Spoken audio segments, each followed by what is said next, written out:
All right, here we are in part 2 of the adding your products into Squarespace. And what I'm going to show you next is adding in tags and categories. Now these are your keywords so that Google can help find you, as well as anybody searching inside your website can find particular products when they do a search. So tags, for instance, well, first up, we'll put it into some categories. Left click on these plus buttons, create a category, and now this is up to you, and what to make as your categories will become a bit clearer once I show you in a couple of weeks' time how to get into Google and have a look at what people are searching for your products and that kind of thing. But for now, I'd probably do something like category like homemade bread and just hit enter. But you want this to be, I don't know, the very sort of the first thing that people might search for in Google if they wanted to find, you know, homemade bread. And then in your tags, I'd put local, Armidale, New South Wales, Australia, bread, homemade, and yes, I'm repeating the same words.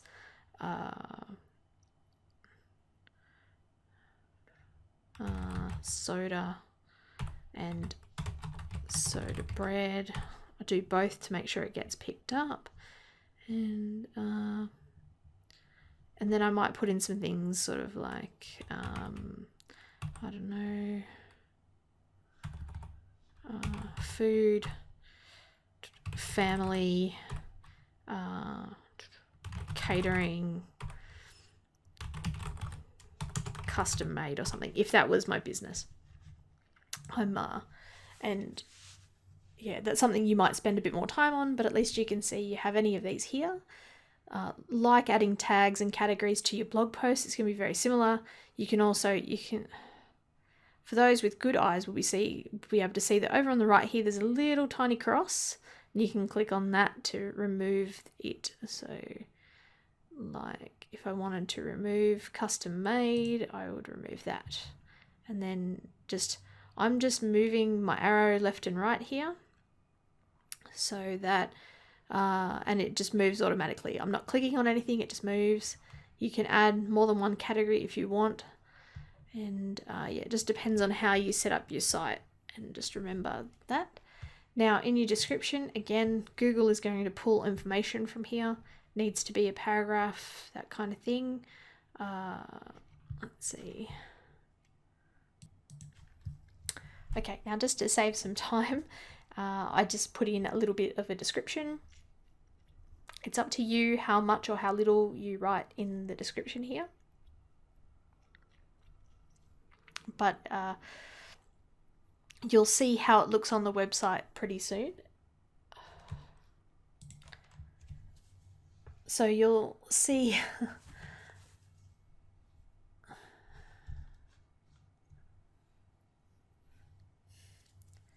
okay, yeah, so this text that you've entered, you'll see how it looks in the website once we hit save and publish, and then you can always come back and edit and add extra things, remove things, that sort of thing. You'll actually see that in writing up my pretend description here, I've actually said, you know, phone for home delivery, and that's something that I haven't put in my tags. So I'm going to click on the plus sign over here next to tags, that plus sign, and then I'll just click in home delivery. So that will also, and then I'll just click somewhere outside of that add tags box to get rid of it. And you'll see that when I hover and move my little hand pointer thing, it'll show me that home delivery has been added on the right here.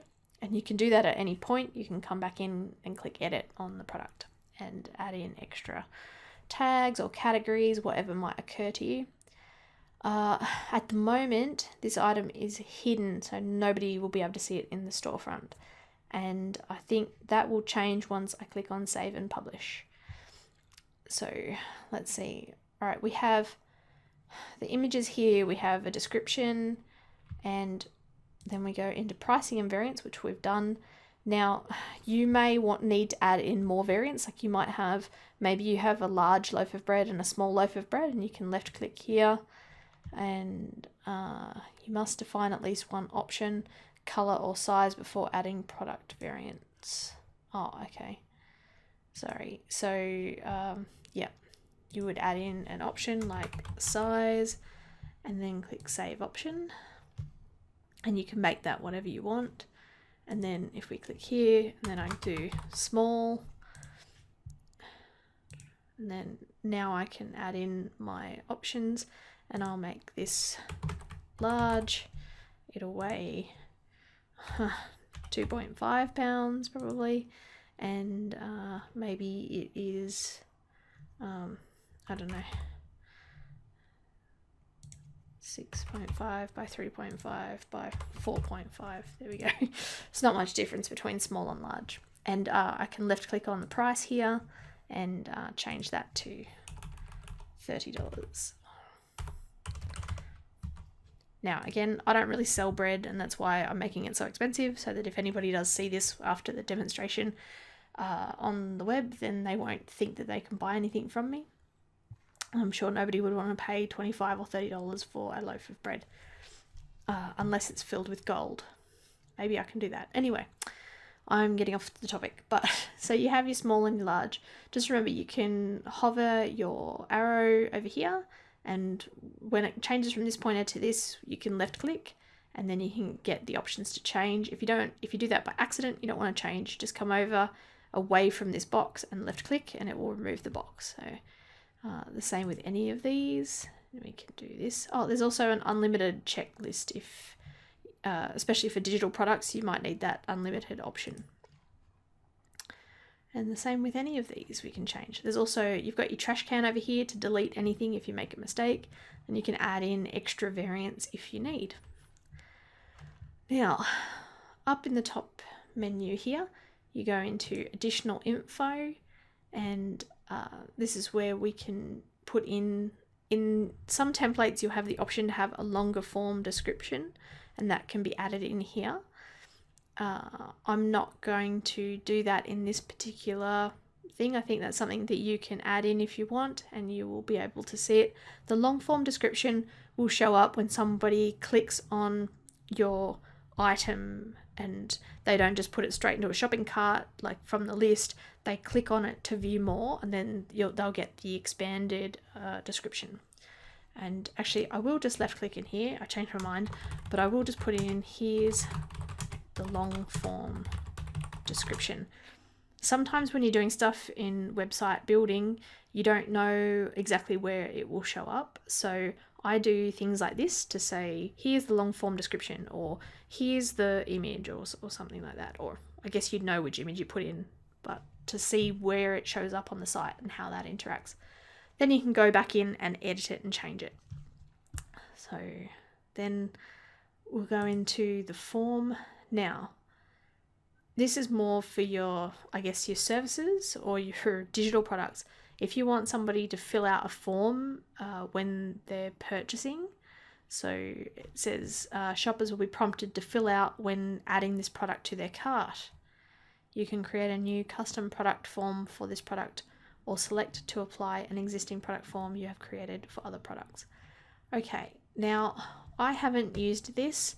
The reason is that I kind of think that trying to get people to fill out a form when they're just adding something to their cart, that's really going to make people click away. I think people are happy to add information and things when they're going through the checkout process, and that will be set up somewhere else. But at this point, I think that, yeah, I wouldn't add this. I would strongly suggest not to, but if you really want to, you can click on create new form and start building something and play around with that. If you need any help with that, let me know. So then there's options over here on the top right. Now, this is where you can add a thumbnail image for your product. This is so that it will show up in other parts of the site with a thumbnail. So let's see, I'll just add in that first image as a thumbnail. Now, if you need to update your images for your product, you'll need to add them in, like change them in both places. So that's in this options area, and the thumbnail here, you'll need to change it, and you'll need to change it here if you're updating your images or something like that. Now, here on the right is this place for a product URL, and that is a spot where you can add in a specific address for people to come find that particular product. So if you have something that you've got on sale and you want people to be drawn to it, it can have its own URL so people can come straight to it. And yeah, like you just put in soda bread. Let's just make sure. Yep, it's all the way as far to the left. And then there's an add button label. So if you want to change the wording for your site from add to cart or purchase or something like that, you can click on that. At the moment it's add to cart, which is, I think, is fine, but depending on your branding and the way your business is and your personality, you might want to change it to something funky like add to my bag or something like that if you wanted to, but I'm going to turn that off. And if you want to make it a featured product so that it might show up on your home page or something like that, you can left click that there. So it says some templates and blocks will highlight products marked as featured. And then in other parts of your site, you'll have the ability to showcase featured products. And on the other menu over here on the top right is social. And then this is where you can connect this to your social media accounts. So you click here to connect it to either Facebook or Twitter or something like that. And then whenever you add a product, you can go into this menu to make sure the product then gets like put out as a post on your social media automatically. Again, I don't use this automated feature too much. I tend to go into sort of the social media sites or my social media scheduling app using Hootsuite or Buffer or something like that, so that I have more control about how it looks and how, like, what wording goes with it. I think that if you hit here to post, I'm not sure if it allows you to put in a custom message or if it just takes your item description text, and that doesn't work in most social media sites, so that's why I don't do it. I mean it works, but people won't respond to it. You need to change the message so it's a bit more personable and a bit more, hey guys, I actually have this product that's just come out, do you want to take a look? Which is not what you would have in your, like, this item description area. So that's why it's there, but I would sort of advise against using it, but it's up to you if you want to play around and see how it looks. Now, obviously at the bottom here we have cancel, delete, save, and save and publish. So if you want to save it as a draft because you haven't got all the information in yet, then you click here. But I'm going to leave it wild and click on save and publish. Now you see we have our first our first product here. Now,